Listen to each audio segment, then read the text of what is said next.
I'm here in Linda Seward's studio, and we have stolen off the walls 4 very beautiful landscapes, and you're going to tell me about them.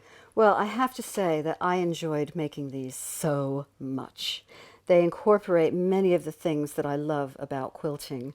Well, I'll just go over how I did it. Yes, please. Okay. Well, first of all, I love to take photographs, especially of nature. And I was very lucky to be in Zanzibar a few years ago.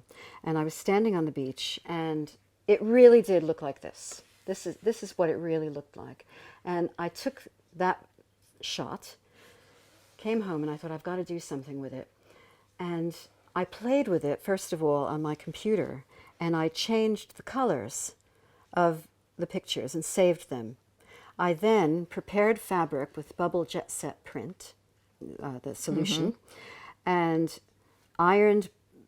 treated the fabric, ironed it to freezer paper, ran it through my computer, and printed out these 4 different colored images. So it went just through your ordinary computer printer? My ordinary, not the computer, but the printer. The printer. My ordinary inkjet printer. Attached to the freezer paper? That's right. Okay. And it just comes out really, really well. You iron it afterwards, and it's permanent.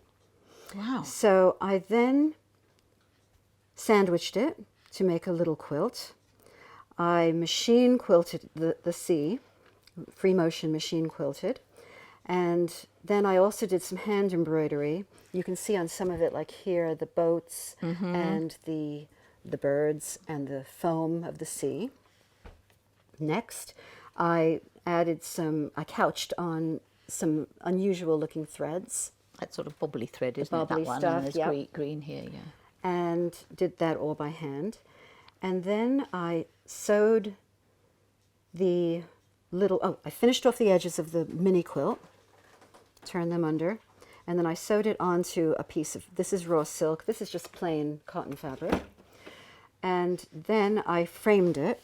So I talk about doing that in the book, doing a gallery corner. So you framed the backs here? Yeah, I put these on frames. Okay.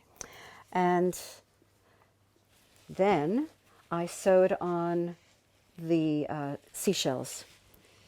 So, and beads and various things. Now, I know the beads come with holes, but seashells, do you get those in a pack with, or you do can buy them. You got to really look. If you find them anywhere, buy them. Okay. But I did buy a very fine awl, and you can make little holes. But some of the shells do break. I was going to say you lose a few in the process, I would guess. You do. Yes. But I do like working with shells. In fact, actually, lovely. this They're one, perfect for this. Yes. I sewed this on before it was framed, because when it's framed, you can't go near the edge. Oh, right. So you've got to make decisions on what to do. Yeah. And then I hadn't sewn anything on that, and my husband said he liked it plain, so I did one without any shells at all, just the embroidery. But it's a nice size. You can hang it anywhere if you've got a beach house or whatever. But it incorporates lots of things that I cover in my new book: couching and embellishing, image transfer, embroidery, framing. But for those of us who aren't fortunate enough to go to Zanzibar, we could take a photograph of something like a tree, couldn't we? Anything. Because I know you like trees. Absolutely. And colour, you'd end up with 4, which are the seasons. You could do the seasons. Couldn't you? Yeah. Oh, there's so much that you can do with your computer and an inkjet printer.